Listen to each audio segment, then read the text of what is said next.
पाठ 16 जगदीश चंद्र बोस। आज मौसम में कुछ गर्मी थी। जगदीश का मन कर रहा था कि वह बाहर पेड़ के नीचे सो जाए। उसने माँ से पूछा, माँ, क्या मैं बाहर जाकर नीम के पेड़ के नीचे सो जाऊं? माँ ने तुरंत कहा, नहीं नहीं बेटा, ऐसा कभी भूल कर भी मत करना। पेड़ भी इस समय हमारी तरह सो जाते हैं।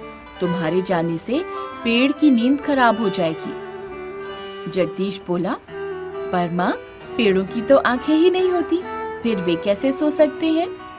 माँ ने कहा, बेटा, वह सब मैं नहीं जानती, लेकिन जो बातें पुराने समय से चली आ रही हैं, उनको बिना कारण ठुकराया भी नहीं जा सकता। बात बात पर तर्क करने वाले जगदीश का मन इस बात को नहीं मान रहा था, लेकिन उसने मन ही मन एक संकल्प कर लिया। पौधों के पत्ते तोड़ने से तो माँ रोकती ही थी, आज माँ ने रात के समय पेड़ के नीचे जाने से भी रोक दिया। इसलिए बड़ा होकर मैं वैज्ञानिक बनूंगा और इस बारे में जो भी सच्चाई है उसे दुनिया के सामने लाकर रख दूंगा। यही बालक बड़ा होकर भौतिक विज्ञान और जीव विज्ञान का महान वैज्ञानिक बना। जीवन विज्ञानी के रूप में जगदीश चंद्र बोस ने यंत्रों की सहायता से यह सिद्ध कर दिया कि पेड़ पौधे भी प्राणधारी जीव हैं। वे सोच भी सकते हैं, वे भी सांस लेते हैं, वे सुख और दुख का अनुभव करते हैं तथा मनुष्य की तरह सोते और जागते भी हैं। पेड़ पौधों की इन क्रियाओं को दर्शाने के लिए उन्होंने एक यंत्र का आविष्कार किया। इस यंत्र को क्रेस्कोग्राफ के नाम से जाना जाता है। लंदन स्थित रॉयल सोसाइटी ने इस आविष्कार को एक अभूतपूर्व खोज माना और जगदीश चंद्र बोस को रॉयल सोसाइटी का सदस्य स्वीकार कर लिया। पौधों की सजीवता के उनके प्रयोगों को विश्व भर में देखा व सराहा गया। पेरिस में जब वे अपने इस प्रयोग को प्रदर्शन से प्रमाणित कर रहे थे, तभी एक रोमांचकारी घटना हुई। एक पौधे पर उन्होंने अत्यंत घातक विष पोटेशियम साइनाइड का प्रयोग किया। जगदीश चंद्र बोस का दावा था कि इस विष से पौधा मुरझाकर मर जाएगा, परंतु उनके दावे से उलट पौधा और अधिक खिल उठा। यह एक वैज्ञानिक के विश्वास को चुनौती थी। दिए गए विष को उन्होंने विष मानने से ही न केवल इनकार कर दिया, बल्कि उसे सबके सामने चख कर भी दिखा दिया। जिस केमिस्ट ने यह विष भेजा था, वह भी वही था।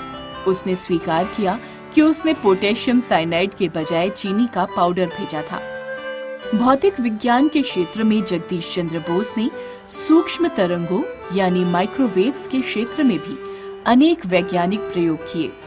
बेतार के आविष्कारक माने जाने वाले मार्कोनी के प्रदर्शन से 2 वर्ष पहले ही 1885 में बोस ने रेडियो तरंगों द्वारा बेतार संचार का प्रदर्शन किया था। जगदीश चंद्र बोस के प्रयोगों का ही परिणाम है कि आज विश्व को पर्यावरण प्रदूषण से बचाने के लिए पेड़ पौधों की रक्षा को महत्व दिया जाता है। उनके प्रयोगों की दिशा में वैज्ञानिक आज भी चल रहे हैं। 30 नवंबर 1858 को जन्मे जगदीश चंद्र बोस की 150वीं जयंती के अवसर पर कोलकाता के बोस इंस्टीट्यूट में ऑस्ट्रेलिया के सिडनी विश्वविद्यालय की जीव भौतिकी यानी बायोफिजिक्स की प्रोफेसर वर्जीनिया शेफर्ड ने अपने भाषण में कहा कि वे जगदीश चंद्र बोस को अपना गुरु मानती हैं। उन्होंने बोस की मान्यताओं के समर्थन में एक रोचक खोज के अंतर्गत बताया कि डाडरवाइन नामक परजीवी पौधा है। इस पौधे के आसपास गेहूं और टमाटर के 2 पौधे लगाए गए। डाडरवाइन ने गेहूं के पौधे को तो छोड़ दिया, किंतु उसने टमाटर के पौधे को अजगर की तरह जकड़कर बर्बाद कर दिया। इस खोज से ये पता चलता है कि पेड़ पौधे भी अपने दोस्त, दुश्मन और भोजन को पहचानते हैं। पूरा विश्व भारत के इस महान वैज्ञानिक का सदैव ऋणी रहेगा। अपना इंडिया, गोल्डन बुक्स का दीवाना, गोल्डन बुक्स का दीवाना, गोल्डन बुक्स को अपनाना। अपना इंडिया, बुक्स का दीवाना।